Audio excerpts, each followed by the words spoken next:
San Miguel Bermin, inalisan agad ng corona ang defending champion na Meralco Bolt sa kanilang quarterfinals matapos itong talunin ng sa score na 108-97 na pinangunahan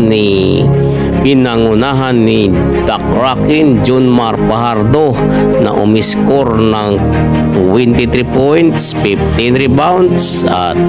may 4 na blocks mga idol. Matatandaan na tinalo ng Meralco Bolts ang San Miguel Bear sa kanilang All Filipino Cup Finals noong nakaraan sa bisa ng 4 wins versus 2 wins ng San Miguel Bear, at dito na isa katuparan nga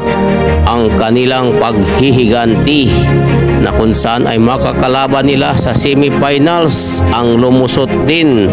at tinalo ang Converge sa isang laro lamang.